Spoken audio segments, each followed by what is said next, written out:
Góða kvöldi og verið öll sem velkomin. Ég heiti Kristján og ég verði áfram sem kynnir og mér langar bara stuttlega að nefna ef að það einhver kannski hér í fyrsta sinn að salernin eru hérna á vinstri hönd og barnagæslan einnig frammi og hérna til lengst til hægri.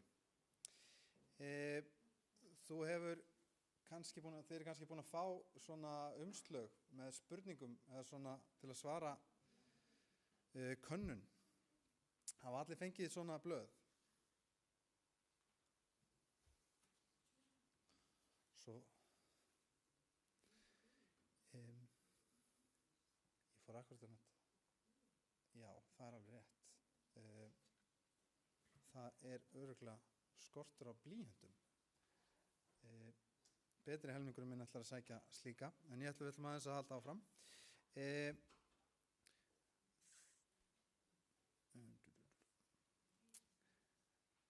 En við munum hérna á hverju kvöldi draga vinningshafa þegar við förum í gegnum þessa könnun eða spurningar og við gefum bækur.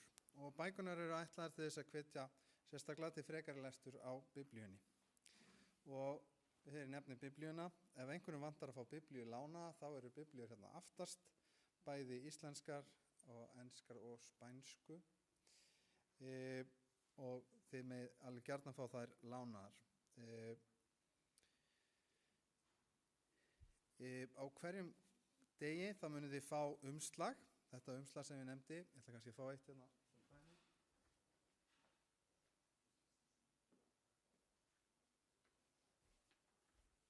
Þið fáið þetta umslag á hverju kvöldi, en á því eru spurningar, við förum saman í gegnum spurningar og ef að þið hafið einhverja spurningar þá megið þið endilega skrifa þær á umslagið og þá getum við reynt að svara þeim. Ef að þú hefur bænaósk eða þú með bænarefni sem þú vilja að við myndum biðja fyrir og við myndum leggja það fyrir í drottin í bæn, þá máttu líka skrifa á þetta kort. Síðan mun ég lesa nokkrar uppröðunarspurningar á hverju kvöldi frá kvöldinu áður og við notum framhliðina til að svara þeim spurningum og síðan eru gjafir eða frjálsframlög og við erum iðulega að spurða því hvernig hægt að aðstoða og ef það liggur þér á hjarta þá líka hægt að setja frjálsframlög í umslagið. En þá langar mig til þess að fara í gegnum spurningarnar. Ég ætla eiginlega að biðja Vigdísi að koma upp og þýða. Þær eru á ensku þannig að hún fara að lesa þær en ég fæ að þýða þær. Spurningarnar, og þetta eru uppröðunarspurningar og það bara rétt eða rangt. Já, satt eða ósatt betra það ekki, S og O. Þannig að þið skrifið bara í línu númer 1, þá skrifið bara S eða O. Á ensku. Ég þýði þetta, já. Já, það ekki. Yeah, so there are some questions here so if you want to win a book. And we're going to ask you questions and the answer will be true or false. True or false. The first question. Og fyrsta spurningin og þetta eru uppröðunarspurningar frá fyrra kvöldi, eru til staðar yfirnáttúrulegar, það eru ekki til staðar yfirnáttúrulegar verur. Þetta eru ekki spurningar, þetta eru staðhæfingar. So, the first one is, there are no extraterrestrial beings. True or false? Það eru ekki til yfirnáttúrulega verur, satt eða ósatt. Það spurning nummer 1. There are no extraterrestrial beings, true or false. That's number 1. Nummer 2. Englar eru kallaðir andar í Biblíunni. Angels are called spirits in the Bible. True or false? Englar eru kallaðir andar í Biblíunni, satt eða ósatt. Angels are called spirits in the Bible. True or false? Og spurning nummer 3, eða fullyrðing nummer 3.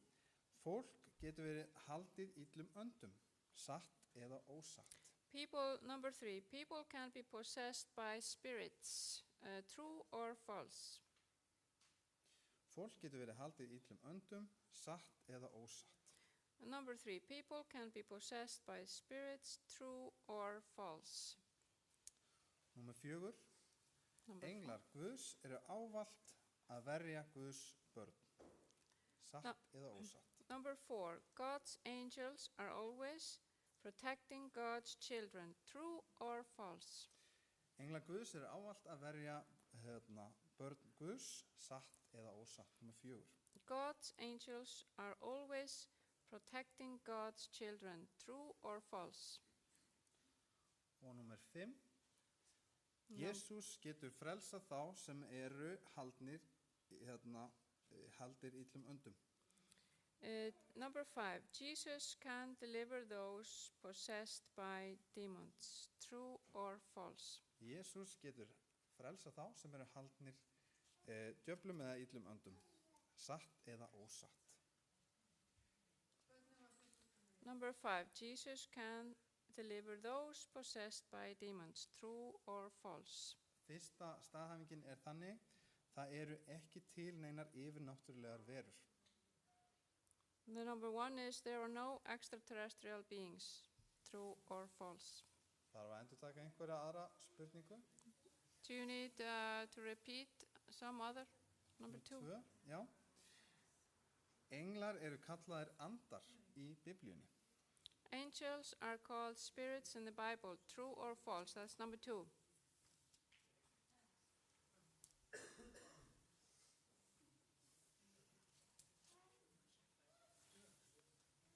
Þá skulum við fara saman yfir Let's see the answer, the correct answers. og síðan munum við safna spjöldunum saman. And then we're going to gather all the envelopes. Við byrjum á nummer 1, að það væru ekki til neinar yfirnáttúrulegar verur og það er We, be- ósatt. we began with 1 and that there are no extraterrestrial beings, and that's false. Það er ósatt. Það eru til yfirnáttúrulegar verur sem It's- Biblían talar um. It would be false because there are extraterrestrial beings that Bible talks about. Númer 2, englar eru kallaðir andar í Biblíunni. Number 2, angels are called spirits in the Bible. Og það er satt. It's true. Þið munið að vera að tala um góða anda og illa anda. Remember, it talks about evil spirits and good spirits. Við tölum um engla þegar við tölum um góða anda og við tölum um djöfla þegar við tölum um slæma anda. We talk about angels when we're talking about good spirits, and demons when we're talking about bad spirits. Númer 3, Number 3, fólk getur verið haldið illum öndum people can be possessed by spirits. og það er satt That's true. og við sjáum dæmum það einmitt í Biblíunni. We can see an example of that in the Bible. Og númer 4, Guðs englar verja ávallt börn Guðs. Number 4, God's angels are always protecting God's children. Og það er svo sannlega satt og við getum verið þakklátt fyrir það. And that's true, and we can be thankful for that. Og númer 5, Jésús getur frelsað þá sem hafa verið haldnir illum öndum eða haldnir djöflum. Jesus can deliver those possessed by demons. That's true. Og það er satt. Þá skulum við allir að biðja að safna spjöldunum og við skulum draga upp sigurvera í bókarútrættinum. Now we are going to gather together all the envelopes and see who's going to win the book.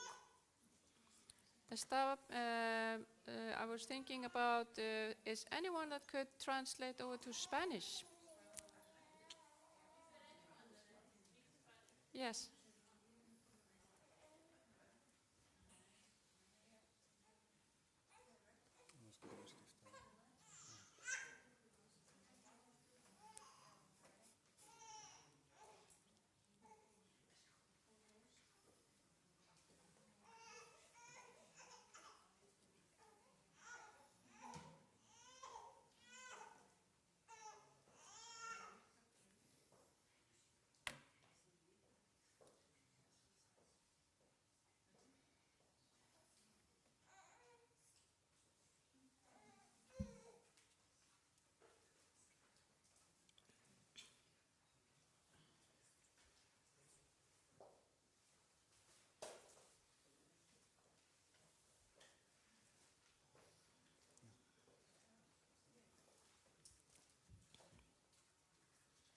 glemdi ég að taka körfu, en hérna, þetta snýr niður á við. Þannig ég ætla bara að biðja Vigdís að draga hérna 2 spjöld. Okay.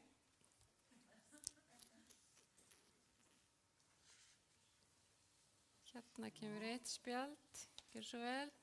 Og, Það ómerkt, þannig að þú verður að draga 2 viðbútt. er það ómerkt? Þið verður að muna að merkja spjaldin. Svona. Ok, gjör svo vel. Takk, takk.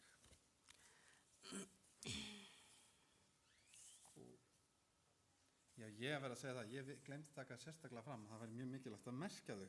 Ég verð að biðja að draga 1 Ég tók hérna óvart 2, fyrst, Ó, þannig það er frábært. það eitthvað merkt. Ok, þá ætla ég að biðja Kristín Lárum að koma upp og Agi með glikku.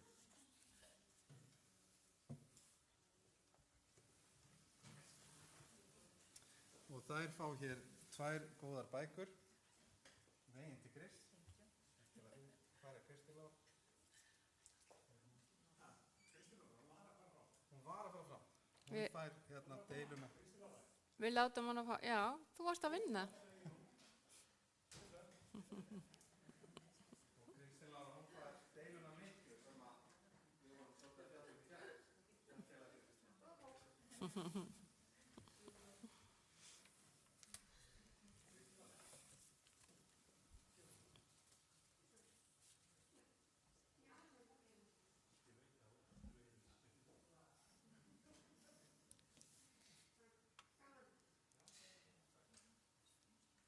Ræðumaðurinn okkar, sem þið kannski þekkið öll, er hann Louis Torres, er alþjóðlegur ræðumaður, rithöfundur, kennari og listamaður.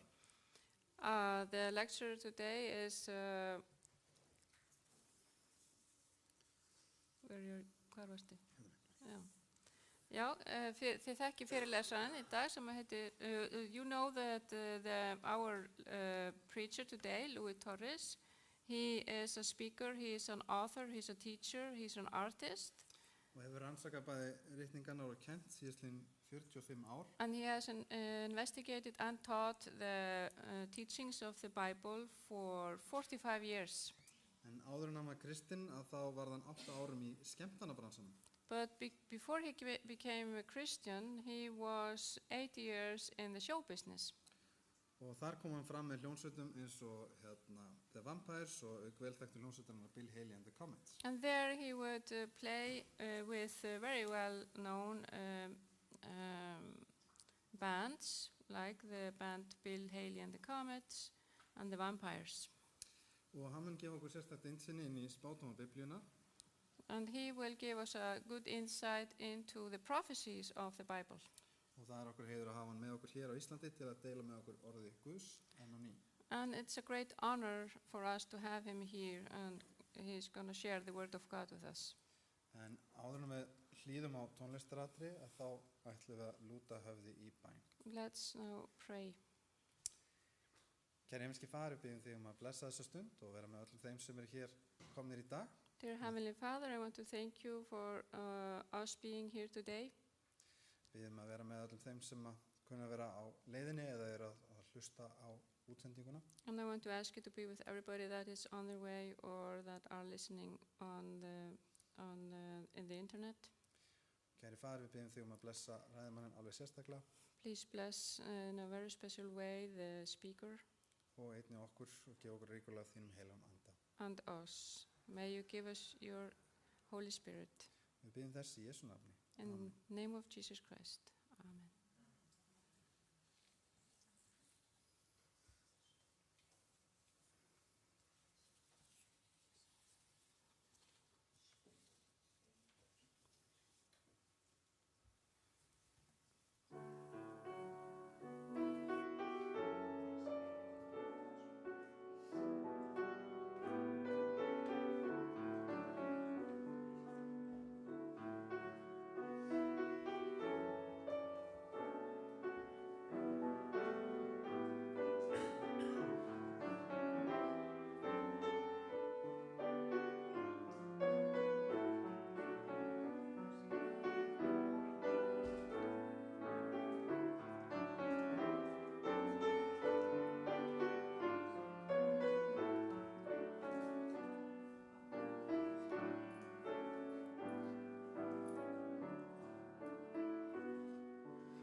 ætlum við næst að syngja saman þemasalmin okkar áður en að Louis Torres tekur til máls. Let's sing our theme song before Pastor Torres speaks to us.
Þá vil ég gefa Louis Torres orðið, en erindið í dag fjallar spádóma, viðvörunarkerfi himinsins.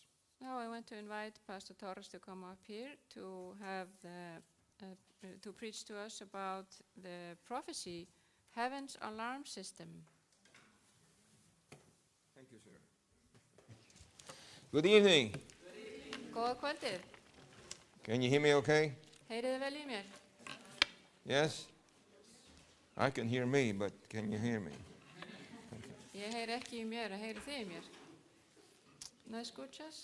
Getur eitthvað hjálpað henni Íreni með þýðingatæki sitt? Ritati vana ég þar.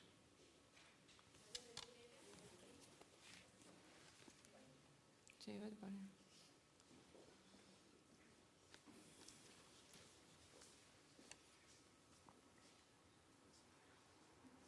Well, it's wonderful to know that it's being translated in 2 languages besides English. Dásamlegt að vita að það er verið að þýða þetta á 2 önnur tungumál umfram enskuna. You know, it's interesting. Last time we did a meeting about 2 years ago, Síðasta voru við með svona fundi svona fyrirlestra fyrir 2 árum síðan. because it was being live streamed, Og vegna þess að þetta var sent út, it turned out there was an Icelandic couple in vacation in Spain who were watching. og það voru íslensk hjón í sumarfríi á Spáni og þau voru að fylgjast með. And when he heard that we were going to baptize, Þegar hann frétti að þau að það átti að skíra, from Spain he sent a message, I want to be baptized. þá sendi hann skilaboð frá Spáni, ég vil fá að skírast. So it's wonderful to know that the message is not only heard here, but they can be heard in many different places. Það er dásamlegt að þessi skilaboð koma ekki bara hér fram heldur, fara víðs vegar heiminn. There was a pastor that had worked the whole day. Það var prestur sem var búinn að vera að vinna allan daginn. He was very involved with missionary activity, Hann hafði verið að vinna mikið við trúboð and he got tired and decided it's time to go home. og hann var þreyttur og hann sagði nú er kominn tíma að ég fari heim. The weather was not the best, Það var ekki besta veðrið and as he was driving, og þegar hann var að keyra, he was thinking about how nice it would be to be home and sit in a nice warm bath. þá var hann að hugsa, hvað verður nú gott að vera komin heim í heitt og gott bað. And then that he would drink his special tea. Og að hann langaði svo að fara að drekka teið sitt. So he was looking forward to relaxing at home at the end of the day. Hann hlakkaði til að koma heim og slaka á. As he was driving, he noticed up ahead there was somebody waving the hand. Og hann sá að það var einhver að veifa And he thought, oh no, a hitchhiker. og hann hugsaði, nei, þetta er einhver að húka far.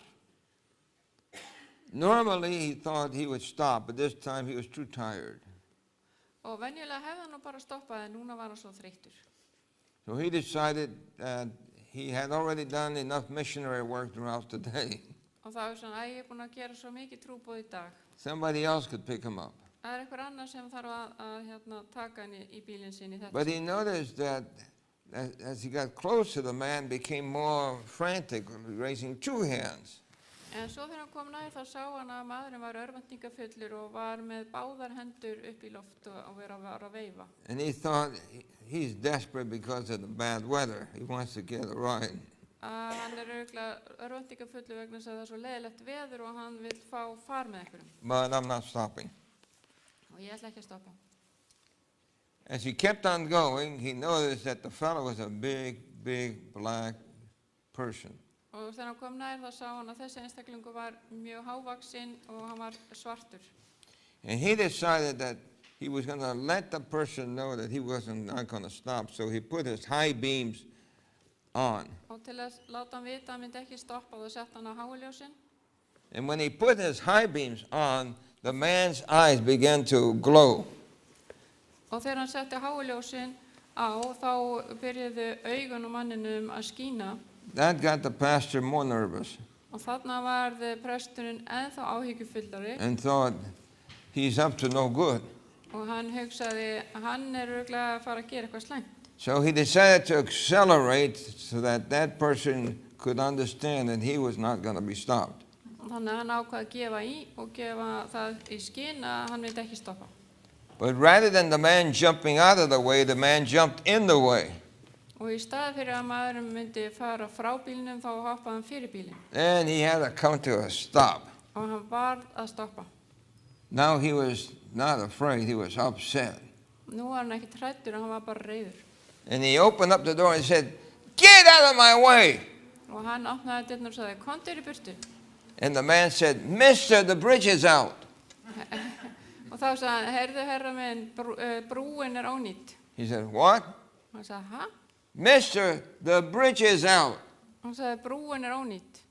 He couldn't believe it. Hann gæti ekki trúa þessu. So he went and took a few steps, and sure enough, Og svo gekk hann nokkur skref áfram. if that man had not stopped him, Ef þessi maður hefði ekki stöðað hann, he would have been killed as he went over. þá hefði hann farið og keyrt fram að brúnni. Well, that pastor forgot all about his warm bathtub and about his warm tea. Presturinn gleymdi öllu varðandi baðið sitt og teið sitt. And he joined that black man and waving his hand to stop other cars who were coming, Og hann byrjaði að hjálpa blökkumanninum að veifa og stoppa fleiri bíla to let them know til að láta það vita that the bridge was out. að brúin var ónýtt. When is a warning a good thing? Hvenær er viðvörun góð? Before it happens or after it happens? Er það áður en það gerist eða eftir að það gerist? What do you think? Hvað haldið þið? Before or after? How many of you like a warning after it happens? Hversu mörg ykkar vilja fá viðvörun eftir að það búið að gerast? I think you will agree with me. Ég held að þið hafið A warning is only good before it happens. Þið eru örugglega sammála mér að viðvörun er góð áður en það gerist. So the Bible is filled with many warnings Biblían er uppfull af viðvörunum to let the world know til að láta heiminn vita that this earth's bridge is out. að brú þessara jarðar er brostin. Let's pray as we study God's Word. Skulum biðja áður en við rannsökum Guðs orð. Heavenly Father, we thank you for the opportunity to study the Word. Himneski Faðir, við þökkum þér fyrir að mega rannsaka þitt orð. And we ask your blessing Við biðjum blessun þína as we seek to understand.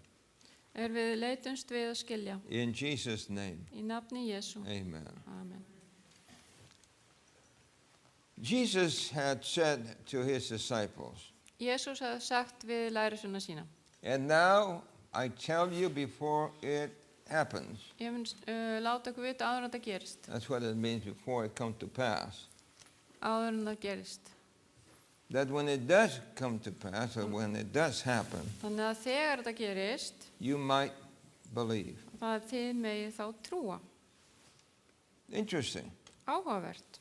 Jesus is willing to let us know ahead of time that things are going to happen Jésús vil láta okkur vita fyrirfram það So- sem að fara að gerast. When it does happen, Þannig að þegar þetta gerist, you might believe. þá megi þið trúa. This language simply means that Jesus is predicting something Þetta tungumál segir bara það að Jésús að segja eitthvað fyrir which the Bible calls prophecy. sem Biblían kallar spádóm. So heaven has its alarm system, Himinin með viðvörunarkerfi, and that's prophecy. það eru spádómar. Prophecy is a prediction of the future made under divine inspiration. Og þetta spádómur að vera að segja framtíðina sem að gefin af fólki sem að fær heilagan anda, leiðsögn heilags anda. Just this afternoon, I was speaking with a young man, Núna í eftirmiðdeginu var ég að tala við unga mann and he was telling me, og hann var að segja, he said, the things that are happening today, þetta sem að gerast í dag I had read about before, var ég búin að lesa áður. but I didn't realize how soon it would happen. En ég gerði mér ekki grein fyrir þetta var að gerast svona fljótt. In other words, there are all sorts of things happening today Með öðrum orðum, það ýmislegt sem in að the gerast U.S., í Bandaríkjunum, in Europe, í Evrópu, in Russia, í Rússlandi, in Israel. í Ísrael. There are all sorts of things that are going on. Það alls konar í gangi. But the Bible had predicted that they would take place. En Biblían var búin að segja fyrir þetta. And so, prophecy. Þannig að spádómar. In the Bible, Í Biblíunni there are 1,817 prophecies. þar 1817 spádómar. That's a lot of prophecy, Þetta ansi margir spádómar yes? Which makes this book prophetic. sem gerir þessa Biblíu að spádómsbók. It is not just a book, Þetta ekki bara bók, it is a prophetic book þetta spádómabók given by divine inspiration. sem að fólk sem fyllt heiligum anda fékk. In this book, we find many prophecies, but in other, what you would call sacred writings of other groups, most of them don't have any prophecies. Í þessari bók finnum við margar spádóma en í bókum annarra trúarbragða finnum við ekki margar spádóma. In other words, Confucius' writings was written about 551 to 479 before Christ. Konfúsíus var skrifuð 551 til 479 fyrir Krist. Now, if you notice, it says BCE. Vitið hvað þetta þýðir BCE? It simply means before the common era, ERA. Já, fyrir venjulegan tíma. In other words, people who do not believe in Christ Þannig að þeir sem trú ekki á Krist don't like to say before Christ. vil ekki segja fyrir Krist. So they say before the common era. Það segja fyrir venjulega tíman. But what's interesting is En það sem áhugavert that they're speaking about exactly the same time. að þeir að tala nákvæmlega sama tíma. Then Buddha. Svo fyrir við til Búdda The Buddha's writings were about 500 BCE. og hans rit voru skrifuð 500 fyrir Krist The Hindu writings were about 300 BCE. og hindúa ritin voru skrifuð 300 fyrir Krist. And so the Quran Kóraninn was written about 609 to 632 CE, which is after Christ. sem var ritað 609 til 632 eftir Krist. Or what they call the common era. Já, önsku það common era eða almenni tíminn. And then you have Japanese writing, Svo erum við með japansku rit. which are the youngest. What? They are the youngest Já, writing. þetta eru yngstu ritin. What's interesting about all this is that the Bible is actually the oldest. En það áhugaverða við þetta að Biblían elst af þessum ritum. The Bible was written about 1400 years before the Common Era. Hún var rituð 1400 árum fyrir Krist. That means that in all these writings you find something that came from the Bible. Þannig að í öllum þessum trúaritum finniði eitthvað sem er tekið úr Biblíunni. The Quran has a few prophecies, Kóranin með nokkra spádóma, but it doesn't compare to the multitude of prophecies in the Bible. en það ekki hægt að bera það saman við fjölda spádóma í Biblíunni.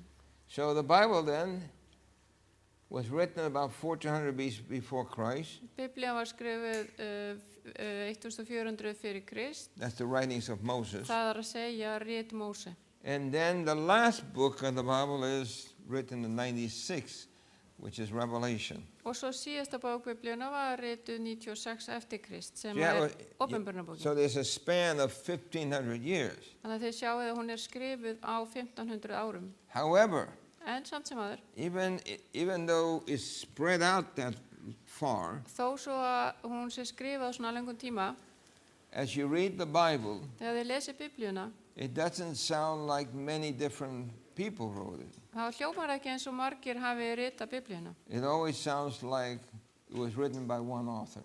Það hljómar alltaf eins og þetta sé bara skrifað af einum rithöfundi. And you know why? Vitið af hverju? Because it was one author. Að það var bara einn rithöfundur. The writers of the Bible were like secretaries who took dictation from God. Þeir sem skrifuðu Biblíuna voru eins og ritarar, skrifstofuritarar Guðs sem að skrifuðu niður það sem hann gaf þeim. So you can count on the Bible then. Þannig að þið getið treyst á Biblíuna. And the way that the Bible distinguishes itself from the other writings Og Biblían hún sker sig úr frá hinum ritunum is by prophecy. með þessum spádómum sínum. For example, in Isaiah 46, verse 9 and 10, Til dæmis ef við förum í Jesaja 46, 9 til it says, 10. "Remember the former things of old, for I am God, and there's none else. I am God, and there is none like me." Minnist þess hins fyrra frá upphafi að ég Guð og engin annar, hins sanni Guð og engin minn líki. Declaring the end from the beginning and from ancient times the things that are not yet done, saying, "My counsel shall stand and I will do my good pleasure." Ég kunngjörði endalokin frá öndverðu og sagði fyrirfram það sem eigi var enn komið fram. Ég segi, mín ráðsályktun stendur stöðug og allt sem mér vel líkar framkvæmi ég. And Peter himself wrote, Og Pétur skrifaði, "We have also a more sure word of prophecy, whereunto you do well that ye take heed as unto a light that shineth in a dark place until the day dawn and the day star arise in your hearts." já, þetta 2 Peter chapter 2 and verse. no, it's not the same.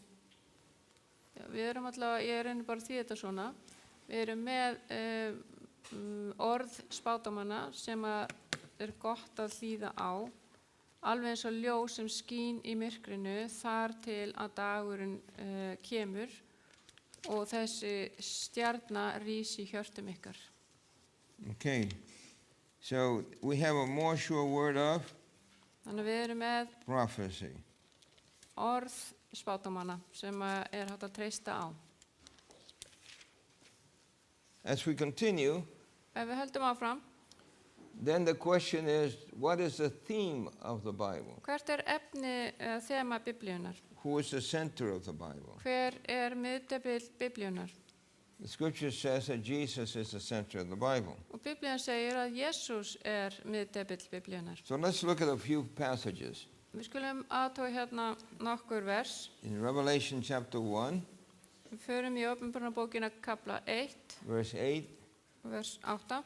"I am Alpha and Omega, the beginning and the end, saith the Lord, which is and which was and which is to come, the Almighty."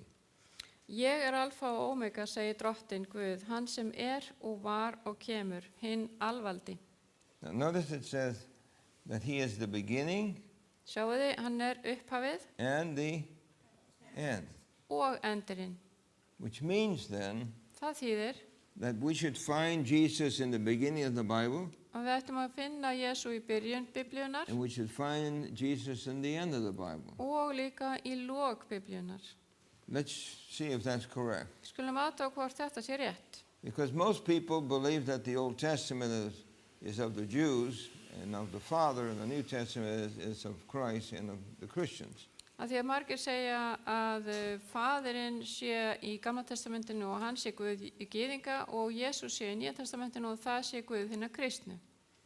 But when Jesus resurrected, En þegar Jesús reisi frá dauðum and he was walking with two men that are going back home to Emmaus, og hann gekk með mönnum sem voru að fara heim til þorpsins Emmaus as he was talking with them, og meðan hann var að tala við þá they said to him, og sögðu þeir við when hann. he said, why are you so troubled? Og hann sagði, af hverju eru þið svona And they áhyggjufullir? said, are you a stranger in Jerusalem? Og þá sögðu þeir, ert þú eitthvað ókunnugur hér slóðir? Haven't you heard the things that happened recently? Hefur ekki heyrt það sem var að gerast núna? And he said, what things? Hvað gerðist? And then they began to explain what had happened to Christ. Og þá byrjuðu þeir að útskýra fyrir hann og hvað hafði gerst fyrir Krist. And then Jesus opened their eyes, Og þá opnaði Jesús augu þeirra. because they didn't know that it was Jesus who was talking to Af them. því þeir vissi ekki að þetta var Jesús sem var að tala við þá. And Jesus said, Og Jesús sagði, oh, fools, ó, heimskir, segir hann, and slow at heart to believe all that the prophets have spoken.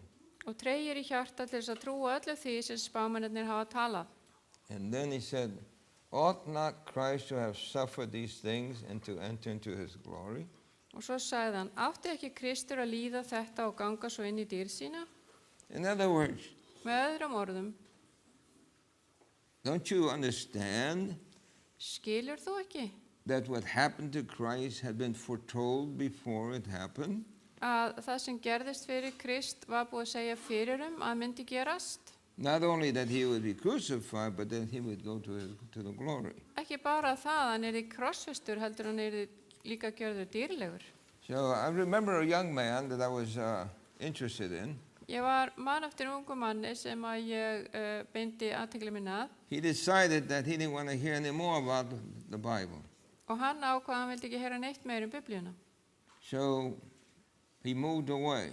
Þannig að hann flutti í burtu I didn't know where he moved, og ég vissi ekkert hvert hann hafði flutt, but then I discovered where he had moved to. en svo uppgötvaði ég hvert hann hafði flutt. So I drove to his house, Þannig að ég keyrði heim til hans, knocked on the door, bankaði á dyrnar and he wouldn't answer. og hann vildi ekki svara. I kept on knocking, Og ég hélt áfram að banka and he finally opened the door, og svo opnaði hann dyrnar and he said, Pastor Torres, I don't want to see you. I don't want to hear anything that you have to say. og hann sagði, Torres prestur, ég vil ekki sjá þig og ég vil ekki heyra neitt það sem þú hefur að segja. And I said, well, can't you at least give me a few minutes since I've driven this far? Og þá sagði ég, getur ekki gefið mér nokkra mínútur fyrst ég er komið svona langt að? All right, I'll give you 2 minutes. Og hann sagði, ok, ég skal gefa þér 2 mínútur. I said, wonderful. Frábært, sagði ég. Open your Bible. Opnaði Biblíuna þína. He opened the Bible. Hann opnaði Biblíuna. And I asked him to read this verse. Og ég baði hann að lesa þetta vers. And when he read the verse, Og þegar hann las þetta, I said to him, what did Jesus say or call people who didn't believe in the Old Testament? hvað sagði Jesús þá sem trúðu ekki á Gamla testamentið? Because he said Hann that sagði, these things have been written about Christ. Where would they have been written? þetta var ritað Krist. Hvar voru þau ritað? In the New Testament or the Old Testament? Í Nýja testamentinu eða Gamla testamentinu? It would have had to be written in the Old Testament because Jesus was living in the New Testament. Já, þetta hlýtur að hafa verið skrifað í Gamla testamentinu því að þarna Jesús á when he þessum read this verse, Þegar hann las þetta vers, I said, what did Jesus say people are who don't believe in the prophecies? og hvað segir Jesús þá sem trúa ekki á spádóma? He said, well, it says Spurði they're hann. fools. Já, það stendur hérna heimskir. I said, do you want to be one? Vilt þú vera eitt slíkur? No. Spurði ég. Og hann He sagði said, nei. no. Nei. So, all right, you can come in. Og svo sagði hann, ok, þú mátt koma inn. I spent 2 hours with him, not 2 minutes. Og ég varði 2 klukkutími með honum, ekki 2 mínútum. And when I finished, Svo þegar ég var búinn, he then wanted to learn more about the Bible. þá vildi hann svo sannarlega vita meira Biblíuna. So, notice that it says, in beginning at where? Beginning where? Hvar, hérna, And Moses Já, svo byrjaði hann, hvar byrjaði hann? Á Móse. To a Jew, if you say Moses, Ef þú segir Móses við hérna eitthvað gyðing, they're thinking of the first 5 books of the Bible. þá þeir að hugsa fyrstu 5 bækur Biblíunar. Okay? So beginning where? Þannig að hvar byrjaði hann? At Moses Á Móse and what? og hvar? And all the prophets. Og öllum spámönnunum. He expounded unto them in how much of the scriptures? Og útlæði fyrir þeim það All the scriptures, sem í öllum the ritningunum. things concerning himself. It's interesting. Þetta áhugavert. Jesus then Jésús gave these 2 men a Bible study var sem sagt að veita þessum mönnum fræðslu í Biblíunni. from where? Hvaðan? From the Old Testament, Úr Gamla testamentinu, which is called the scriptures. sem kallað ritning. And he began in Moses. Hann hóf á því að segja frá Móse. What's the first book of Moses? Hvað fyrsta bókin hans Móse? What is it? Genesis. Fyrsta Mósebók. So he began in Genesis and then all the scripture, Svo fór hann bara í gegnum alla ritningarnar. which means it ended in Malachi. Svo lauka hann í Malaki. All those prophecies had pointed to him, Alla spádómana sem bentu til hans. which is interesting then. Sem mjög áhugavert.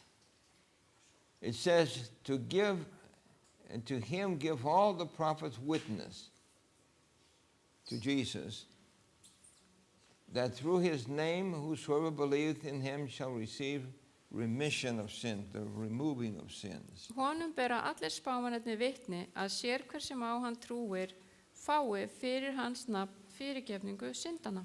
That's Acts chapter 10 and verse 43. Þetta var í Postulasögunni 10:43. Acts chapter 10 and verse 43. Postulasögun 10:43. Okay? So notice then that it says all the prophets. Og hér að segja að allir spámennirnir. So the writers of the Bible, the Old Testament, were called prophets. Þannig að þeir sem rituðu Biblíuna, þar að segja Gamla testamenti, And voru the spámenn. writers of the New Testament were called prophets. Og þeir sem skrifuðu Nýja testamenti voru líka spámenn. And prophets prophesy. Og spámenn, þeir komu með spádóma. So you have prophecies then. Þeir spá fyrir hluti. Prophecies are written by prophets that God inspired to write. Og spámenn koma með spádóma sem að Guð fyllir þá af. So Jesus said in John 5:39, Og við förum í Jóhannes 5:39 search the scriptures. að þar segir Jésús rannsakið Biblíuna. Again, when Jesus was speaking, Þegar að Jésús var að tala hana, there was no New Testament. það var ekki til neitt Nýja testamenti. So when Jesus said search the scriptures, Þannig að þegar Jésús segir rannsakið ritningarnar, they had to search from Moses to Malachi, þá þurftu þeir að rannsaka frá fyrstu Mósebók yfir til Malaki, which was the only Bible available in those days. sem var eina Biblíun sem var í boði í þá daga.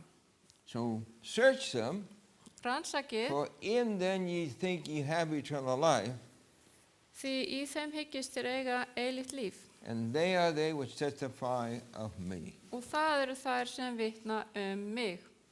So the Bible then, the entire Bible testifies of Jesus. Biblían öll talar og vitnar Jesú. Now why is that important? Akkur það mikilvægt? As you know, Eins og þið or vitið, maybe you don't know, eða vitið ekki, there are many have come who have declared to be Christ. það hafa margir komið og sagst vera Kristur.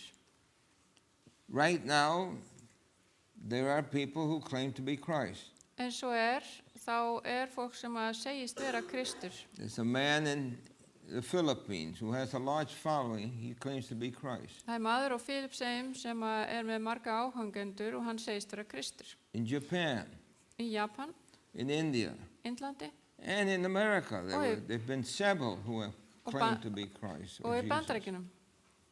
Það hafa margir sagst vera Kristur. And some people have followed them, Og sumir hafa orðið fylgjendur þeirra. only to their own destruction.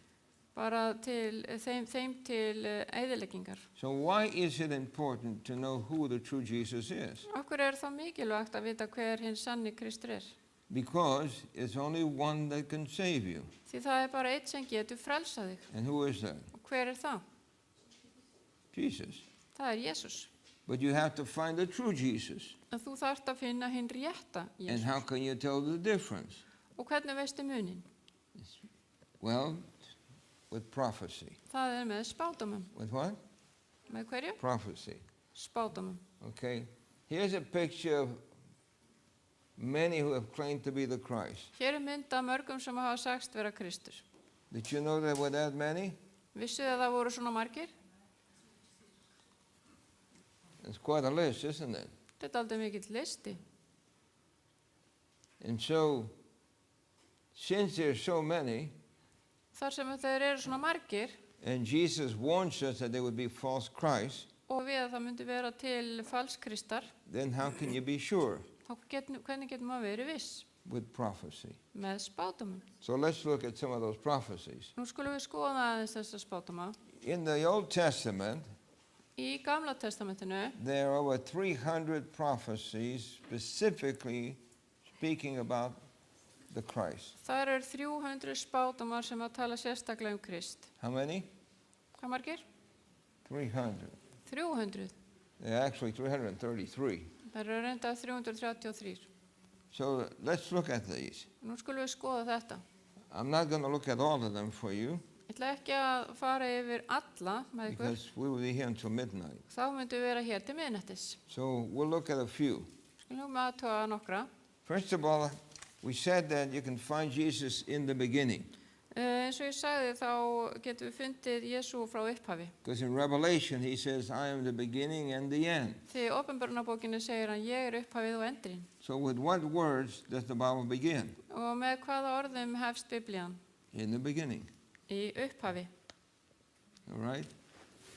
And it says, in the beginning God created the heavens and the earth. Í upphafi skapaði Guð himinn og jörð.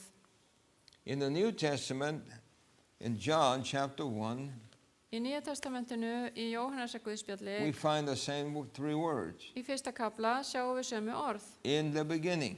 Í upphafi. You see that? Sjáum við það? So in Genesis it says God created the heavens and the earth, right? In the beginning. Þannig að þið sjáuð í fyrstu Mósebók segir að Guð hafi skapað himinn og jörð. And this one says, in the beginning was the Word, Og hér stendur í upphafi var orðið. and the Word was with God, Orðið var hjá Guði and the Word was God. og orðið var Guð. The same was in the beginning with God. Hann var í upphafi hjá Guði. All things were made by Him.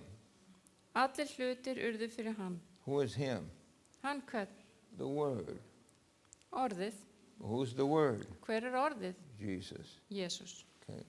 Says, all things were made by Him, and without Him was not anything made that was made. Allir hlutir urðu fyrir hann. Án hans var ekki neitt sem til He was in the world, Hann var í heiminum and the world was made by Him. og heimurinn var orðin til fyrir hann. Who made the world? Hver skapaði heiminn? What does it say? Hvað stendur þarna? Jesus made the world. Jesús skapaði heiminn. And the world was made by Him, and the world knew Him not. He came unto His own, and His own received Him not. Heiminn þekkt hann ekki. Hann kom til eignar sinnar en hans eigin menn tóku ekki við honum. So indeed, Jesus was in the beginning, Svo að sönnu var Jesús í upphafi. because He was not just a man that came and walked on this earth. He was the Creator. Þetta var ekki eitthvað maður sem kom og gekk hér mitt á meðal okkar, heldur var hann skaparinn sjálfur. And He simply became a man to live among us so that He could lead us back in the right direction. Hann var bara maður fyrir okkur svo hann geti leitt okkur í rétta átt. So there you have it. Og þarna sjáu þið þá. He is in the first verse, the first chapter, the first book of the Bible. Hann í fyrsta kafla, fyrsta versi í fyrstu bók Biblíunar. What about the New Testament? Hvað með Nýja testamentið? The New Testament also begins with Him. Nýja testamentið hefst einnig með honum. Matthew 1:1, Ef við förum í Matteusar the Guðspjall book 1:1. of the generation of Og þarna verið að tala ættatölu Jesus Christ. Jesú Krists. And since He said He's the beginning and the end, we should find them in the end. Og þar sem að hann upphafið og endurinn, þá munum við bæði finna hann við upphafið og endinn. So we go to the end of the Bible, Þannig að við svo skulum fara alveg í lok and this Biblíunnar. is the last verse of the New Testament. Og þetta síðasta versið í Nýja And testamentinu. it says, the grace of our Lord Jesus Christ be with you all. Amen. Náðin drottins Jesús sé með öllum. So he's in the beginning, Hann í upphafi, he's in the middle, hann í miðunni and he's at the end. og hann í lokin. So, Þannig að who is the Bible about? hvað Biblían?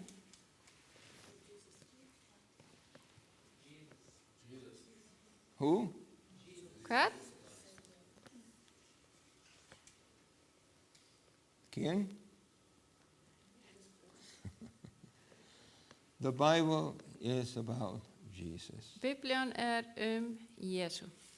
Why is that important? Af hverju er það mikilvægt? Because if you're going to place your faith on somebody, you have to place them on the right person. Ef þú ætlar að leggja traust þitt á eitthvað, þá þarf það að treysta rétta einstaklingnum. If you place it on the wrong person, Ef þú leggur traust þitt á rangan einstakling, you may be sincere, þá ertu kannski but einlægur, you will be making a sincere mistake. en þá ertu að gera einlæg mistök. The only one who we can place our trust in is the one that God sent. Við getum bara lagt traust okkar á einn einstakling og það sá sem að Guð sendi. Now, there are some other prophecies. Það aðrir spádómar. Let's consider 8 of them. Við skulum skoða 8 spádóma. We look at, for example, the birthplace of the one who was supposed to come. Við skulum skoða fæðingarstað þess sem myndi koma. In the book of Micah, Við förum í Míka, chapter 5 and verse 2. kapli 5, vers 2. Micah is a little small book in the Old Testament toward the end. Þetta lítil bók í Biblíunni við lok Gamla testamentisins. And I want you to notice then that it says where Christ will be born.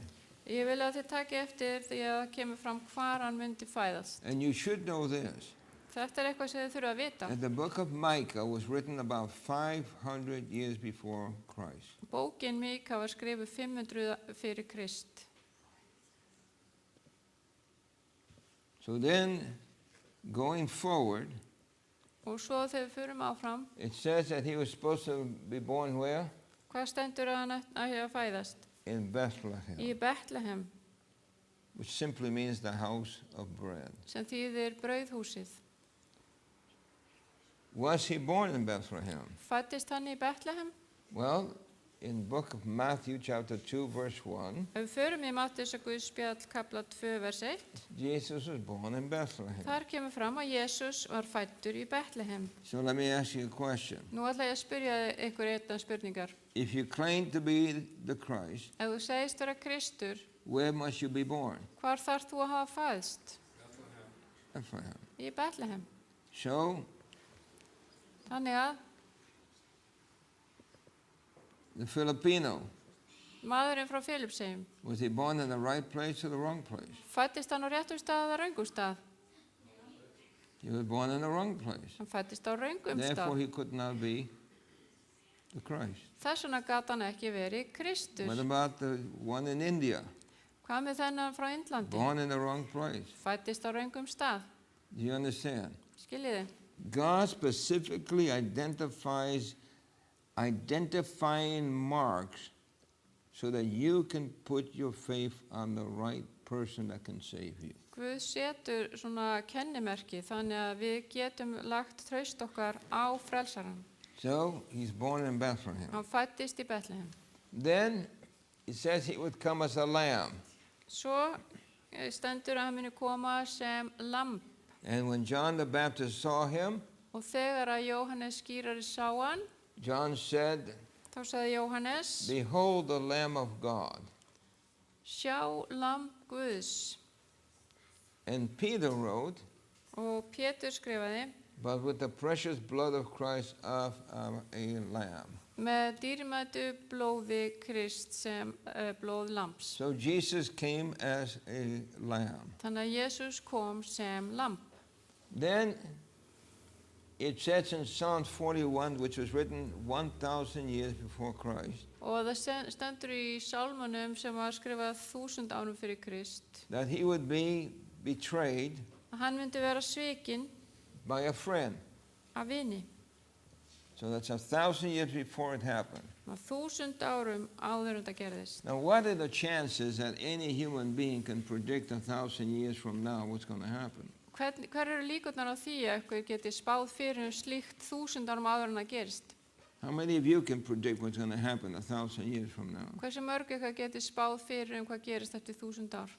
Especially Sérstaklega. when it's so particular. Þegar þetta svona alveg í smáatriðum. A friend would betray me. Að vinur myndi svíkja mig. And so we go forward then 1,000 years later. Og svo förum við 1000 árum setna. And when Judas came to kiss Jesus, Og þegar Júdas kom og til að kissa Jesú, what are the words of Jesus? og hvað sagði þá Jesús? Friend, Vinur, why did you come? af hverju kemur þú? Are you betraying me with a kiss? Ætlar þú að svíkja mig með kossi? So, what was predicted 1,000 years before Það sem var spáð fyrir 1000 árum fyrr, took place exactly 1,000 years later. átti sér stað nákvæmlega 1000 árum síðar. Can you see how amazing the Bible is? Sjáu þið hvað Biblían er dásamleg? How many of you have heard people say the Bible is just a book written by strange people? Hversu mörg hafið heyrt að fólk segja Yes. að Biblían var skrifað af einhverju skrýtnu fólki? But is that true? En er það satt? No. Nei. These prophecies can only be made by a divine being that can control the future. Þessir spádómar hafa aðeins geta verið komið fram fyrir eitthvað sem er guðlegur. Which means then Sem þýðir that before you and I were born, að áður en við fæddumst, he already knew þá vissi hann that you were coming. að þið væru að fara að fæðast. Good news? Er þetta ekki góða fréttir? All right, let's continue. Við skulum halda áfram. Zechariah Við förum í Sakaría. says that a certain price would be paid for the betrayal. Segir að það yrði vist verð lagt borga fyrir þann sem yrði svikinn. Notice it says, Sjáu þið hvað they segir? weighed for my price 30 pieces of silver. Þá vógu þeir mér 30 sikla silfurs. In other words, Með öðrum orðum, over 500 years before, 500 árum áður en það gerðist, God said the amount of money that Judas would ask for betraying Christ. þá sagði Guð upphæðina sem Júdas myndi biðja fyrir það að svíkja Krist. And notice it says Og sjáu þið, 30 pieces of silver. 30 siklar silfurs. You see that?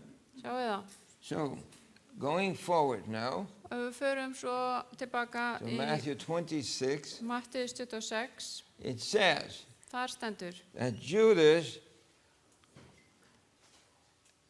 went to the chief priests þá fór einn til þeirra 12 Júdas Ískarjóta nafni til æðstiprestana and said unto them, what will you give me and I will deliver him to you? Hvað vilja þér gefa mér fyrir að framselja yður Jesú? And they agreed, that's covenant, they agreed with him 30 pieces of silver. En þeir greiddu honum 30 silfurpenninga. Is that amazing? What do you say? Er þetta ekki ótrúlegt? In other words, the exact number of the exact metal was predicted over 500 years before, and it came to pass exactly as God had predicted it. Og 500 árum áður var spáð fyrir þetta og þetta rættist alveg upp á hverju einustu krónu. What do you think? Hvernig finnst ykkur þetta? Can this be done by any common human being? Er hægt að gera þetta? Getur einhver venjulegur maður gert þetta? Yes or no? Já eða nei? No. Nei. The more we study the Bible, the more confidence we can gain that the one that we have put our trust in is indeed the true Christ. Því meira sem við lesum Biblíuna, því betur getum við treyst í hver Kristur er. All right, let's look at another prophecy. Skulum fara í annan spádóm. If we can get it to move. Ef við fáum þetta til að There it færast. is. What happened to the 30 pieces of silver? Hvað gerðist fyrir þessa 30 sikla silfurs? It says then, and I took the 30 pieces of silver and cast them to the potter in the house of the Lord. Kasta þú því til leirkerasmiðsinn, hinnu dýraverðinu þú varst metin af þeim. In other words, the silver that Judas got, Silfrið sem Júdas fékk, it says that he would throw them in the house of the Lord, já, og hann sagði að hann myndi henda þessu í hús drottins, to the potter. til leirkerasmiðsins. So let's see what that means. Skulum sjá hvað þetta þýðir. Okay?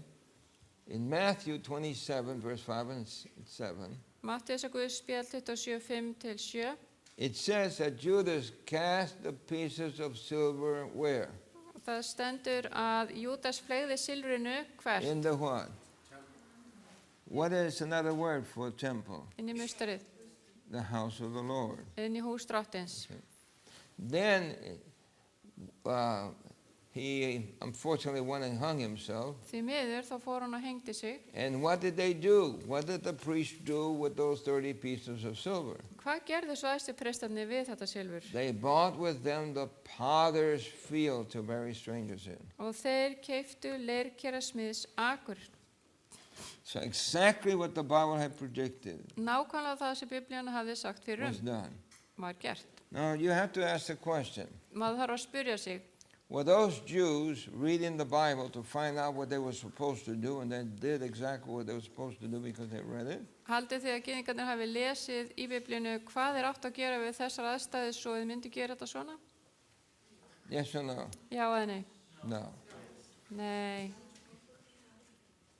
They did what God said would happen because God knows the future like you and I know the past. Þeir gerðu bara það sem að þeir gerðu og Guð vissi það og Guð veit framtíðina. So you have then several prophecies already Nú erum við nokkra spádóma that specifically specify what would happen, sem að útskýra sérstaklega nákvæmlega hvað and myndi then gerast. 1,000 years later, 500 years later, it happened just as it was foretold. Og svo 1000 árum setna, 500 árum setna þá gerist nákvæmlega það sem var sagt var fyrir Then it says that something would happen to his clothing. Svo stendur að eitthvað myndi gerast fyrir fötin hans. They part my garments among them, Þeir skipta með sér klæði mínum and cast lots upon my vesture. og kasta hlut kyrtil minn. So notice, Takið eftir. it says that they take his clothing Það stendur að and taka they föt divide hans it between og themselves, skipta á milli sín and then they cast lots or dice for one of the parts. og svo kastaði hlut eina af þessum flíkum. So that's 1,000 years before it happened. Þetta skrifað 1000 árum áður en þetta Now gerist. going forward, Nú skulum við fara alveg áfram í tíma. the Roman soldiers Rómarsku hermennir, were very good Bible students, weren't they? þeir voru rosa góðir í að rannsaka biblíurnar. Hvað haldið þið? Yes or no? Já eða nei? No, they Nei. didn't believe in it. Þeir trúðu ekki á biblíuna. But notice what they did. En takið eftir hvað þeir gerðu. They did not know Þeir vissu ekki. that when they took Jesus' clothing and divided them upon themselves, Þeir vissu ekki þegar þeir tóku klæðans og skiptu á milli sín that they were fulfilling the prophecy of the prophet in the book of Psalms. að þeir voru að uppfylla spádóm sem spáð hefði verið fyrir í Salmónum. So they divided into 4 parts, Þeir skiptu þessu milli sín í 4 hluti. but when they came to his coat, En svo koma að kyrtlinum they said it's too good to tear apart. og þeir sagði að hann of góður til þess að rífa hann So í let's sundur. gamble for it. Þannig að nú skulum við kasta hlutum. So they threw dice for the coat. Kastuðu teningum til að hver myndi eignast þennan kyrtil.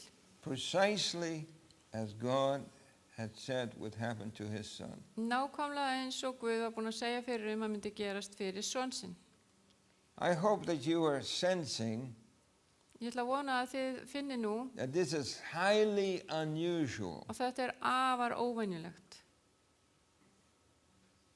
that the prediction of things that were supposed to happen to Jesus 1,500, 600 years before Að þessi spádómar sem sögðu fyrir Jesú svona mörgum árum áður happened precisely. gerðumst nákvæmlega. Why? Af hverju?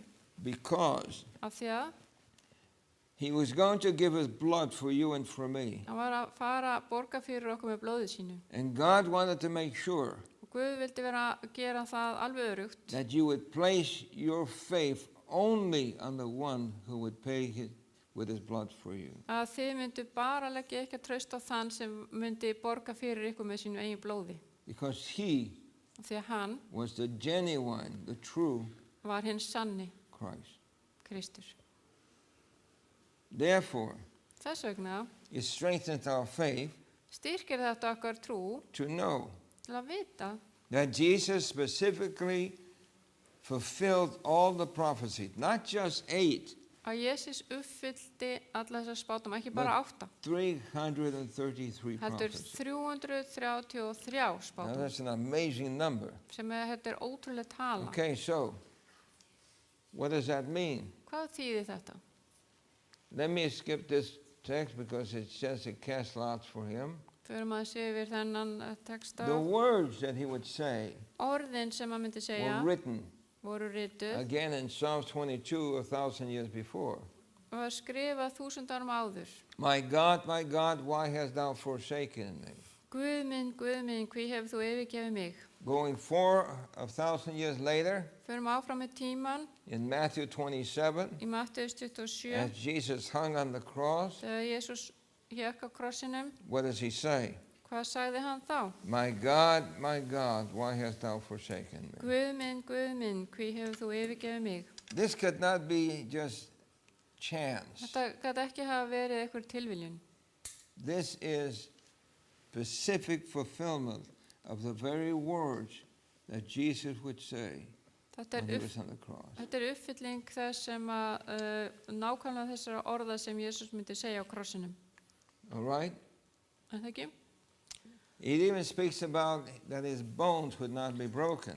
Og það talar einmitt líka að beinin hans myndi ekki vera brotin. In Psalms 34, Förum í Psalm 34. why is this important? Af hverju er þetta mikilvægt? Because when criminals were put on crosses, Því að þegar að glæpamenn voru hengdir á kross, they would not die on the cross. þá dóu þeir ekki á krossinum.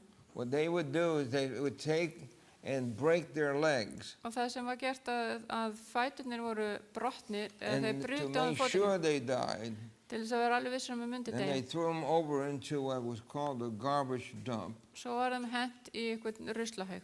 And there these people would die of exposure and of the wounds that had been inflicted. They couldn't run because their legs were broken. Og þarna dóu þeir bara í einhverju ruslahaug. But when they came to Jesus, Þegar þeir komu til Jesú, it says that his bones would not be broken þá segir að bein hans yrðu ekki Why? brotin. Af hverju? because he had died already. Af því hann var nú þegar látin. The scripture says, Ritningin but when segir they came to Jesus að þegar þeir komu til Jesú and saw that he was dead already, og sá að hann var nú þegar látin, they broke not his legs. þá brutu þeir ekki beinin hans. Precise fulfillment. Fótleggi hans. Þetta er nákvæm uppfylling á That's spátum. better than any scientific position. Þetta er miklu betra heldur en nokkur vísindalega uppgötun. What do you say? Hvað segir þið? Far better. The Bible then is true. What do you say? Biblían er sönn. Everything that God has declared is true. That's why Allt sem Guð segir er satt. God has given us a Savior. Og þess vegna hefur Guð gefið okkur frelsara. So it says, these are the words which I spake unto you Þetta eru orðin sem ég talaði þá, while I was yet with you, þegar ég var með ykkur. that all things, how many? Að allt, All things must be fulfilled which were written in the að allt sem er ritað í lögmáli law Móse, of Moses and in the prophets and in the Psalms concerning it. spámununum og sálmunum. In other words, he had to convince the disciples Hann þurfti að sannfæra with the evidence lærisveinana, of the prophecies that had been foretold, sýna þeim fram á alla spátumuna sem voru and he búin had að fulfilled. segja fyrir þetta og hann hafði uppfyllt. Because in the days of Christ, there were others who claimed to be the Jesus, the Því að Christ. á dögum Krist þá voru nefnilega aðrir sem sögðust But vera only one. Kristur. How many? En það var bara einn. Only one could fulfill all of the 333 prophecies. Það var bara einn sem að gat uppfyllt alla spátumana, So- 333. He asked, Hann spyr, what think ye of Christ? hvað haldið þið Krist? Whose Spyr hann. son is he? Hvers sonur hann? And that's the question that he poses to you and me. Og þetta spurning sem hann beinir til okkar. What do you think of Christ? Hvað finnst þér Who Krist? is he to you? Hver hann fyrir þér? Is he the divine Son of God, Hann sonur Guðs? or just a good man that lived and was mistreated? Eða var þetta bara góðu maður sem hann farið illa með? A very important question, isn't Þetta it? mjög mikilvæg spurning. Who is Jesus to you? Hver Jesús fyrir þér? Is he your Savior? Hann frelsarðinn? Is he your God? Hann Guð þinn? Or, like most Christians believe, he was a good man that was just mistreated? Eða var hann bara eins og flestir halda, hann hafi bara verið góðu maður sem var farið illa með? When the rich young ruler came to Jesus, Þegar ríkimaðurinn kom til Jesú, he said, "Good master, sagði hann, Herra minn, what must I do to be saved?" hvað á ég að gera til að frelsast? And Jesus said, Og Jesús sagði, "Don't call me good. ekki kalla mig góðan, There's only one that is good, það bara einn góður and that is God." og það Guð. And why did Jesus say that? Af hverju sagði Jesús þetta? Because Af því að that young rich ruler was addressing Jesus not as God, but as a man. Já, vegna þess að þessi ungi ríkimaður var að tala til Jesú eins og væri maður en ekki Guð. And Jesus said, "Don't call me good if I'm a man, Ekki kalla mig góðan ef ég bara maður, sagði because hann. there's no man that's good." Því að það engin maður sem góður. Why? Af hverju? Because the Bible says, how many have sinned? Því að Biblían segir, hversu margir hafa syndgað? All have sinned. Allir hafa So syndgað. Jesus could not just be a good man. Þannig að Jesús gat ekki verið góður So he was maður. telling the young man, Hann sagði við unga there's manni, only one that is good, that's God. það bara einn góður og það Guð. In other words, I'm either God Annarkvort ég Guð or I'm not good. eða ég ekki góður. And I remember, before I read the Bible Og ég man, áður ég las and Biblíuna understood that, og skildi þetta, I became very excited that I accepted Jesus. að ég var svo spenntur að ég And hafði tekið við And Jesú. I was in Manhattan. Any of you have been in Manhattan or New Ég York? var í Manhattan, One hafið þið hand. komið þangað? If you go to New York, Manhattan, right? That's a big place, right? Ef þið farið til New York og Of farið many til people, right? fyrir Manhattan, það mikið af fólki. So right there on Broadway, because I used to perform on Broadway. Ég var stundum að skemmta á Right there Broadway. on Broadway. I went to talk to people about Jesus. Þá fór ég að tala við fólk Jesú And I stopped a Jewish man. og ég stoppaði gyðing And I said to him, "Sir," og ég sagði, I Herra, knew he was Jewish because he had the little cap. ég vissi hann var gyðingur því hann var með svona hatt. "Tell me something. Segðu mér eitt, What do you think of Jesus?" hvað finnst þér Jesú? Oh, he said he was a good man. Hann var góður maður. sagði And I said, "Now wait a minute. hann. Nei, herðu býttu aðeins. Why do you say he was a good man?" Akkur segir hann hafi verið góður Well, he maður? was surprised. Hann var hissa. "Well, aren't you a believer in him?" Og hann spurði, trúið þú Yes. ekki á hann? "Well, wasn't he a good man?" Var hann ekki góður maður? I said, "There's a problem." Það eitt vandamál, And the sagði Jew ég. said, "What problem?" Hvað vandamálið? I said, Ég sagði, "If he was not who he claimed to be, ef hann var ekki sá sem hann sagðist vera, God, Guð, then he was the biggest liar that ever lived. þá var hann stærsti lígara sem hefur verið uppi. Because he claimed to be Því hann sagðist vera God. And Guð. if he was not God, Ef hann var ekki Guð, then he was a liar. þá var hann lígari. Can you call a liar a good man? Getur þú kallað lígara góðan mann? Yes or no? Já eða nei? No. Nei. Well, that Jewish person Þessi- went away scratching his head. Hann fór í burtu þessi gyðingur og klóraði sér í hausnum. But think about it. En hugsið þetta. The reason why the Bible is trying to be so accurate about this Ástæðan fyrir því að Biblían vill vera svona is nákvæm to give us evidence til að gefa okkur that the one who came sönnunargögn að sá sem kom was not just a man. var ekki eitthvað maður. He was your creator. Hann var skaparinn ykkar. The one who died on your cross Þessi sem dó á was krossinum your creator. var skaparinn þinn. He was not just a good man. Það var ekki eitthvað góðu He maður. was more than a good Hann var man. miklu meira He það. was a son of God. What do you say? Hann var sonur Guðs. Hvað And segir það? because he declared to be the son of God, Og að því hann sagðist vera sonur Guðs, then he has power to save us. þá hefur hann kraft til að bjarga He okkur, has power to help us. hjálpa okkur He has power to guide us. og leiðbeina okkur. We can talk and ask for His help. Við getum talað við hann og beða hann hjálp And by God's grace, og með náð through Guðs Him, fyrir hann, we are connected right to the throne of the universe. þá erum við tengd hásæti alheimsins. Amen. What do you say? Amen, það So ekki? when you pray, Þannig að þegar þið it's byggjið, better than your cell phone. það miklu betra heldur en að vera með GSM-síma. When you pray, the prayers are free. Og þegar maður byður þá eru bænirnar ókeypis. But your cell phone can only reach so far. Síminn ykkar nær bara vissa vegalengd. Your prayer can go all the way up to the universe and to the throne of God. En bænin hún kemst alveg upp í alheiminn og beint að hásæti Guðs. Why? Af hverju? Because of Jesus. Fyrir Jésu. We say amen to that. Ef við ekki segja amen við því. Right? So, Thomas didn't believe that Jesus resurrected. Tómas trúði ekki að Jésús hefði risið frá And dauðum. so Jesus then talked to Thomas Og þá talaði Jésús við Tómas. and said, Thomas, Tómas sagði hann, because he said, I won't believe it until I can put my hand and my finger in his wound. ég ætla ekki að trúa fyrir en ég fæ að setja fingurinn í sár hans, And sagði Tómas. Jesus said, Thomas, Þá sagði Jésús, let me Tómas, see your hand. má ég sjá hendina þína? And he took his finger and put it right in the wound. Og hann setti fingurinn beint í sárið sitt. And Thomas then said, Og þá sagði Tómas, my Lord and my God. Drottinn minn og Guð minn. Yes, he is divine. Já, hann guðlegur. And he came Og hann kom and fulfilled all the prophecies. til að uppfylla alla spádóma. So, was he God or was he man? What do you say? Var hann Guð eða var hann óður maður? The Bible makes plain that he is Biblían segir að hann the sé mighty God, the everlasting Father, the Prince of Peace.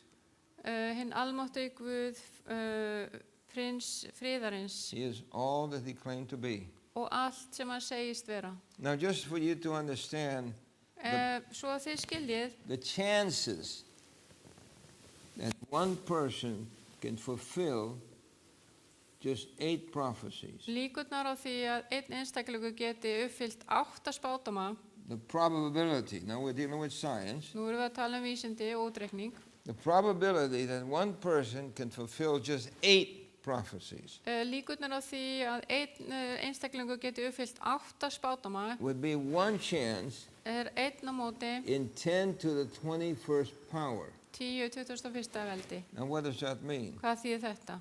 It would be one chance Eitt tækifæri, with 10 and 21 zeros after it. það 10 og svo 21, 0 fyrir aftan. Now, you know that 6 zeros after it, it's a million, right? Þið vitið að 6-0 eru milljón, But this is 21 zeros after 10. þetta eru 21-0.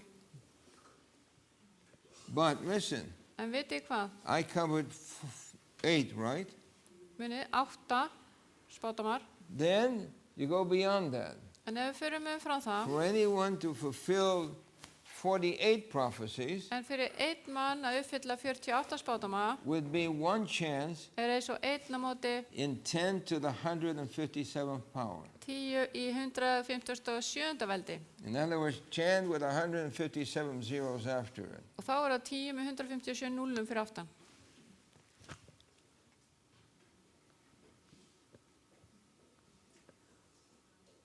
Amazing, what do you say? Þetta ekki ótrúlegt?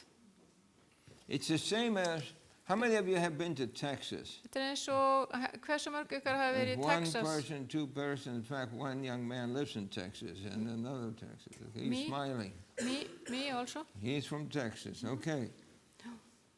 Texas is a big place. Texas mjög stórt fylki. In fact, they always say that everything in Texas is big. En þeir segja alltaf að allt stórt í Texas.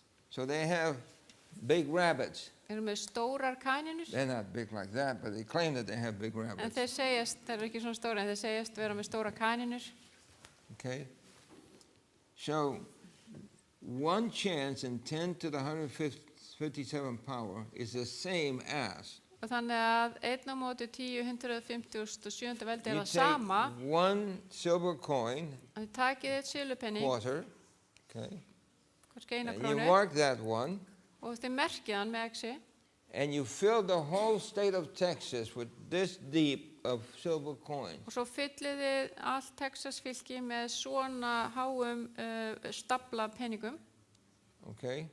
You fill the whole state, all the entire state, Allt fylkið, that much of silver quarters, svona mikið af silfurpenningum, and you mark one of them. en þið merkið einn. Then you take somebody Svo farið með and eitthvað you blindfold them, og svo bindið fyrir augun á honum okay?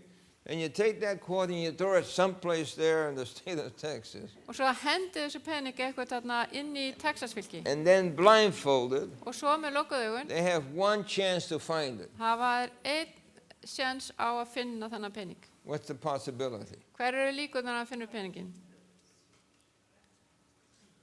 What is it? Hver eru líkurnar?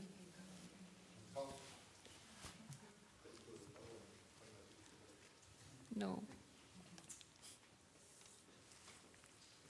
Because your salvation Vegna þess að frelsun þín is so precious to God, svo dýrmætt fyrir Guði, He wants to make sure þá vill hann að það sé alveg örugt that you put your trust in Him, að þú treystir á hann, and the only one hann eina that can save you. sem getur frelsað þig. As the scripture says, there's no other name given among men Það ekkert nafn meðal manna under heaven whereby we must be saved. undir himninum sem getur frelsast fyrir. Now, all these prophecies Allar þessir spádómar are simply to let us know eru til þess að láta okkur vita what was supposed to happen. það sem myndi gerast. Then Jesus Himself Og svo Jesús sjálfur gave more prophecies gaf svo líka fleiri spádómar about what's about to happen. það sem mun gerast. So, if they're accurate to begin with, Þannig að ef að spádómarnir eru réttir, then whatever prophecies are foretold about our time þá eru þeir spádómar sem sagðir eru fyrir okkar tíma will happen because He said so. munu líka gerast vegna þess að hann sagði að það myndi gerast. What do you say? Hvað segjum það? They will happen. Það mun gerast. But Jesus said, Jesús sagði, when you see these things come to pass, þegar þið sjáuð þetta gerast, then lift up your eyes þá skuluð þið lyfta upp andlitum ykkar and rejoice, og gleðjast because your redemption is coming. vegna þess að frelsun yðar er í nánd. In other words, all these signs that are happening Öll þessi merki sem við sjáum are simply fulfillment of what Jesus predicted would happen before He would return. bara uppfylling á því sem Jesús sagði að myndi gerast áður en hann kæmi. The question is, En spurningin er, have you placed your faith in Him? hefur þú lagt traust þitt á hann? That's the question. Það er spurningin. Who is He to you? Hver er hann frammi Have you fyrir þér? accepted Him?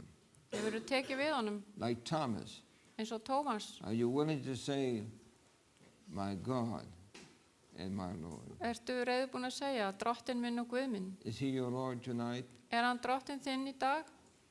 Is He? Er hann það? Will you make Him your Lord tonight? Viltu gera hann að drottni þínum í dag? You can trust Him. Þú getur treyst á hann. He has declared it. Hann hefur gefið þá yfirlýsingu. We have seen it. Við höfum séð það. And tonight, Og í kvöld you can say, getið þið sagt, Lord, drottinn, I want to put my faith only in you. ég vil bara leggja traust mitt á þig. I'm so thankful Ég er svo þakkláttur that you have revealed the certainty að þú hefur gefið mér þessa fullvissu. that you're not just a man, Að þú ert ekki bara maður, that you are divine. að þú ert guðlegur. And because you are divine, Og af því að þú ert guðlegur, then there's no question that you can save me. að það er ekki neinn spurning það að þú getur ekki Because frelsað you're mig. divine, Ef þú ert guðlegur, there's no question that you can forgive me. þá er engin spurning þú munt geta fyrirgefið mér. Because you're divine, Af því að þú ert guðlegur, there's no question that you can change me. að þú getur breytt mér. And because you're divine, Og af því að þú ert guðlegur, there's no question það er ekki that spurning you will come back að þú munt koma and take aftur me home. og taka mig heim. But how many of you this evening then Hversu mörg ykkar hér í dag would like to recommit yourself and say, Lord, myndi vilja gefast aftur Guði I want to reaffirm my faith only in you. og ég vil segja aftur að ég treysti á þig. Can you raise your hand to Má ég that? sjá hendurnar? Are you thankful that he indeed is the Savior? Eru þið þakklátt fyrir það að hann að sönnu frelsarinn? Amen. Amen. Let's pray together. Skulum biðja saman. Heavenly Father, Himneski Faðir, we're so thankful for prophecy. við erum svo þakklátt fyrir spádóma. We see the importance of it. Við sjáum hversu mikilvægir þeir eru. It makes cemented and clear concrete evidence Það gefur okkur alveg öruggar vísbendingar. that we are not putting our faith just in any man, Að við erum ekki að leggja traust okkur á bara einhvern mann, but in the one Father that you sent, heldur þann sem þú, Faðir, sendir. who tonight Nú í kvöld, we have shown our hands við höfum lyft höndum okkar to put our faith only til að segja við setjum okkar in the traust one that can save us. aðeins á þann sem We getur pray it frelsað. in Jesus' name. Við byggjum í Jésu nafni. Amen. Amen.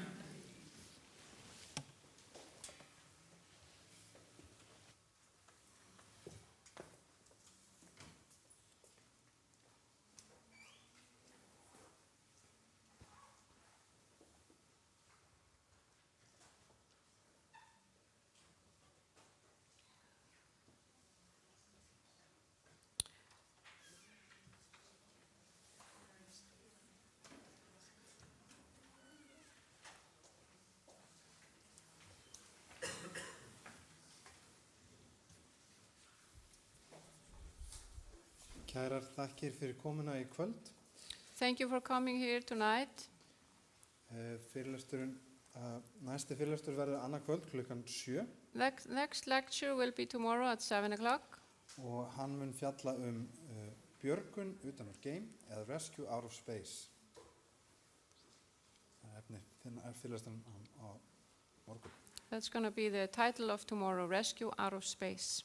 Og fyrir þá sem að vilja fá þessa helstu ritningarlestura sem að þú veitur að segja farið yfir, Those that want to know about, to have the verses, the Bible verses that Pastor, Scripture Outlines, the scripture outlines, þá eru þær að finna hérna á vinstri hönd rétt áður maður fer niður tröppunar. so you can take them when you go out, it's on your left. Þannig að við þökkum kærlega fyrir í kvöld og hlökkum til að sjá okkur á morgun. Thank you for coming tonight and see you tomorrow. Góða nótt. Go on.